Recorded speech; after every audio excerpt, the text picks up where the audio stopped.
Әдебиеттік оқу пәні тақырыбы «Досыммен мақтанамын». Бейне материалға назар аудар. Алан, мына суреттегі қасыңдағы бала кім?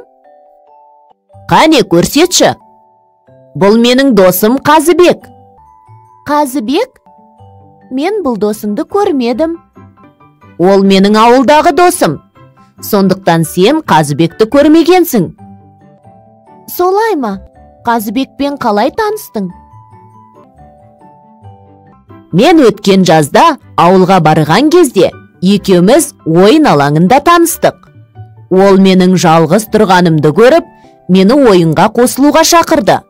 Екеуміз жақсы дос болып кеттік.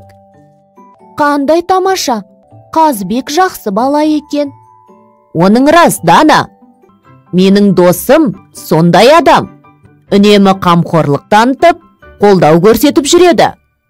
Оның үстіне Қазыбек бәрімен тез тіл табысады. Ол мектепте үлгілі оқушы. Мен досыммен мақтанамын.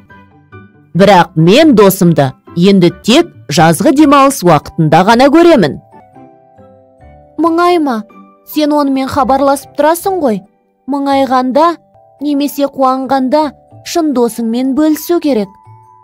Достықтың маңызы зор. Дұрыс айтасың. Бүгін оған хабарласайын. Жанкүйерлер мәтінін түсініп оқы. Ол кітаптың 60 және 61 беттерінде орналасқан.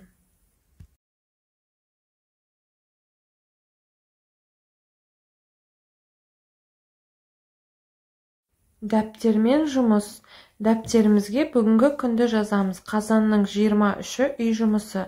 Нақыл сөздердің жалғасын тауып жаз.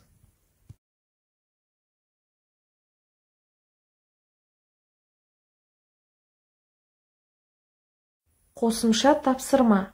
Нағыз достық дегенді қалай түсінесің? Ойыңды жаз.